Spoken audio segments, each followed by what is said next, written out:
Bonjour et bienvenue dans ce nouvel atelier consacré à la modélisation d'objets sur Blender. Alors voilà ce que l'on va réaliser ensemble, un casque audio. Vous allez voir qu'on va mettre en œuvre pas mal de choses assez variées, dont des choses assez nouvelles. Et on va commencer d'abord assez simplement par modéliser cette partie-ci. Donc dans Blender, on supprime les éléments par défaut. Et on va partir d'un simple cercle, Add, Mesh, Circle. Dans les options ici, on va mettre 24 vertices, entrée pour valider, et on va valider cette première figure. On sélectionne la figure, on va faire une rotation de 90 degrés sur l'axe Y, R, Y, 90, entrée pour valider. Je fais CTRL A pour réinitialiser la rotation. D'accord ? C'est-à-dire qu'on réactive la rotation à 0. On va ensuite passer en Edit Mode et on va fermer cet élément en faisant F. On va rajouter une face à l'intérieur, I. Clic gauche pour valider. On peut peut-être même étendre un petit peu. Non, on va laisser comme ça. S. On va lui faire un déplacement sur l'axe X, GX, toujours pour contraindre les déplacements. Clic gauche pour valider. On va ensuite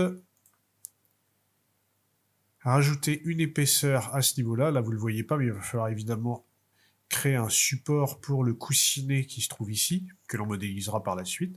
Donc pour ça, je prends Edge Select, par exemple. Je double-clique sur ces edges pour sélectionner l'ensemble des edges contigus. Et je fais EX, Mage. Clic gauche pour valider. Et là, on a déjà notre forme de base, mine de rien.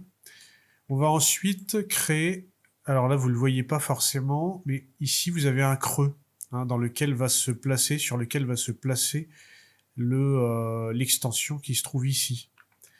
Donc ce creux, on va le faire en supprimant, en déconnectant cette partie-là.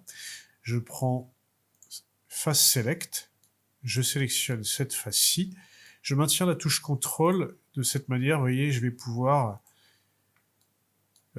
sélectionner en lot comme ça, et ensuite je fais Mage, clic gauche ici, je fais P, donc Separate, sélection, c'est assez parlant, je sépare la sélection et j'en crée un objet. Donc je repasse en Object Mode, je sélectionne cette sélection, ce nouvel objet, je fais GX CTRL pour déplacer, vous voyez, la sélection à ce niveau-là, et on va rajouter, alors là je passe en vue du dessus, on va rajouter une épaisseur dans ce sens-là. Vous allez comprendre, je resélectionne cet objet-ci, je passe en Edit Mode, je prends Edge Select, je sélectionne ce Edge, CTRL, ce Edge, jusqu'à sélectionner l'ensemble des edges qui m'intéressent, donc ceci, et je vais faire une extrusion sur l'axe X pour ajouter une épaisseur. Je vais passer en vue du dessus, comme ça je saurai exactement où m'arrêter. Donc je fais EX, je maintiens la touche Maj du clavier pour y aller progressivement, et je vais m'arrêter à la limite, en fait, vous voyez, à la limite comme ceci, clic gauche pour valider. Alors on essaie d'être raccord en termes de position sur l'axe X entre cette partie-là et l'extrémité de cette partie-ci. Et ensuite, on va fermer en fait toutes les faces qui sont là. On va relier les faces de cette partie à cette partie-ci. Pour ça, je sélectionne donc toujours Edge Select. Je vais sélectionner ces deux edges, faire F pour remplir. Je sélectionne ces deux edges en maintenant la touche Maj du clavier, je fais F. Et ensuite, je peux sélectionner ce edge et faire une série de F. Et normalement, il va automatiquement remplir les faces dans la bonne direction. On va tester, donc je sélectionne bien ce edge, je fais F, F, F, F, vous voyez, jusqu'à avoir toutes mes faces de rempli, tout simplement.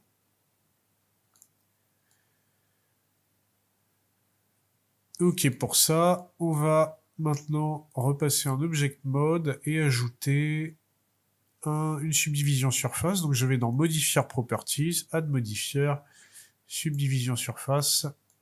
Alors vous voyez que c'est un petit peu moche. Pour l'instant, on va laisser le levier de viewport à 1. Par contre, le render à 2. Le render sera forcément à 2. Et on va rajouter, non pas des loop cuts comme on a pu le faire dans les 2 derniers ateliers, ou les 3 derniers ateliers précédents, je sais plus. On va plutôt partir sur le modifieur bevel. D'ailleurs, vous allez voir une autre façon de faire, une autre façon d'utiliser ce modifieur par la suite, de manière assez précise, c'est assez intéressant. Bon, pour l'instant, on va appliquer un modifieur bevel d'ensemble. Donc, add modifieur, bevel.